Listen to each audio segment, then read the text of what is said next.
Hey all, SMK Gaming here. Today we are going to revisit aim assist and Battlefield 2042 once again. I actually have some news on it also regarding how they're going to improve it from a developer, and that will be later on in the video. I actually wanted to do a different type of aim assist video to show people how best to utilise it and how it compares to AA and other games. But those videos will have to wait, as completing them is based on the assumption that aim assist is working well in this game. I feel that was the case for a while, but it now feels off again. I do not know what has happened, but it feels like it has returned to a similar state when I did my aim assist is broken video 11 months ago.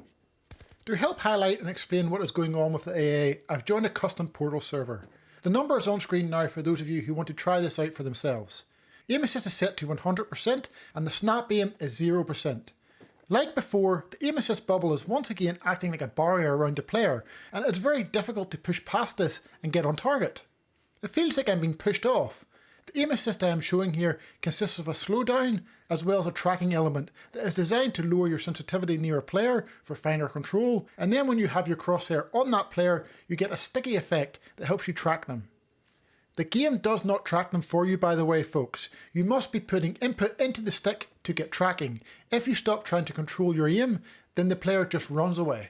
This is where Battlefield differs from Call of Duty.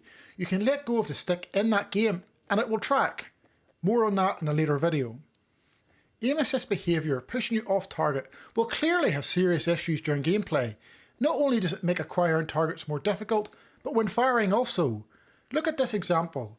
You will see here that as I begin firing, the weapon recoils upwards. I then start to control it and pause for a moment. Then with ease I am able to pull down whilst firing, pause and let it go up again. All this is within my capabilities and within my control. I can pull down when I fire and stop where I want to when firing by controlling the recoil.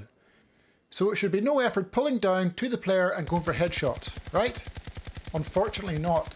When I pull down and hit that AA bubble, my goodness, it's like a wall, a barrier stopping me going any further.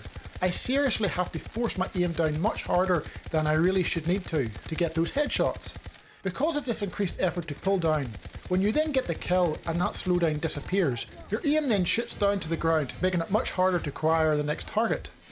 Look at the example I just showed you. I'm above the player's head, I'm trying to pull down through that bubble to get the headshots.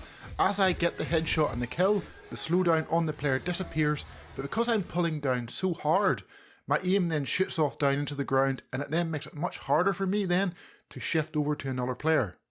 What I have demonstrated here, attempting to pull down my aim above a player, has been in Battlefield games for a while now. A Battlefield developer called Juling explained it to me like this. The aim assist code applies slowdown over the target, thus you have to pull the stick way more to produce the same motion to fight recoil. It was in Battlefield 1 as well as Battlefield 5, but not to this level. So why is it different? It's all related to the strength of the slowdown part of the aim assist. AA was much stronger in Battlefield 5 compared to Battlefield 1, and stronger again in Battlefield 2042 compared to Battlefield 5. There is way more slowdown set in the data compared to past Battlefield titles. It makes it harder to travel the same distance when you hit that AA bubble. With recoil added to the equation, players with lower sensitivities, lower field of views and using scope weapons will find it much more difficult. Additionally, it will feel much worse in weapons that have more vertical recoil too. Watch both scenarios again and see how much worse it looks when I've lowered my field of view, lowered my sensitivity, and when I am using a scope on my weapon. When trying to track, I am being visually repelled even more so. I can actually feel my aim bouncing off the target when I'm trying to acquire them here. This feels worse and looks worse than what I showed before. My recommendation here is using a ×1.25 sight and optic. It is much easier to break through this than using scope weapons. This partially relates to the increased magnification on scope weapons, requiring more movement on the sticks to go the same distance compared to an optic sight. So that increased movement required of a higher magnification scope, combined with the increased movement required to break through the aim assist bubble, makes this aim assist feel much worse. It is the same when firing and trying to acquire targets. You still feel that barrier, but it's not as bad. This is why some of you feel aim assist can be worse or better at times. It is one of the big issues I keep hearing from players playing this game. It is fine one game, but then it is completely broken the next game.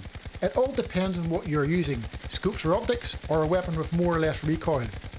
It all factors into how AA will feel when you're playing Battlefield 2042. And these are things that can change between games. Like, you'll change weapons between games, you'll change what scopes and optics you're using between games. That is why there feels to be a lot of variation in how consistent aim assist feels from game to game. This is why in my aim assist is fixed video, it likely felt a little bit better than it really was.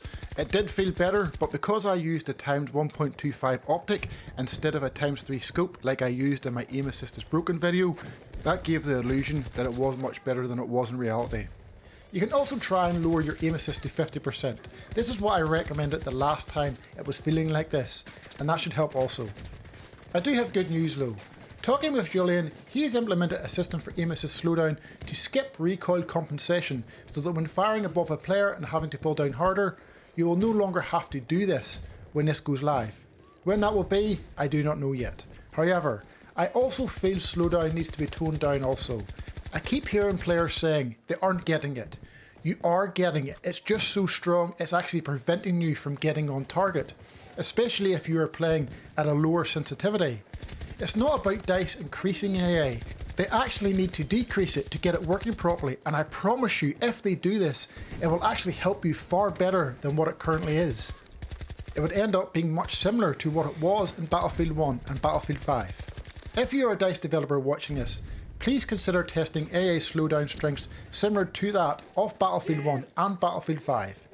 So to summarise the video, if you are struggling with aim assist in this game, reduce the aim assist. You can have the snap aim to whatever you want, but the aim assist setting, reduce it to around 50% until we get word back of when this new recoil compensation feature will be in the game.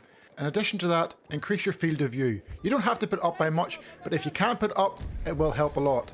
And also use a lower magnification scope or use an optic instead. If you do plan on using a scope with a higher magnification, I highly recommend turning on ADS field of view. It won't zoom in as much, but you still will get that little bit of extra zoom that you might want because obviously the maps are huge. I really hope this video has properly highlighted the issues with aim assist in this game and why its consistency seems off at times. If you enjoyed or found it useful, please consider subscribing to the channel, hit that thumbs up, let's get this video to 500 likes. Take care all, and I'll see you again in the next video.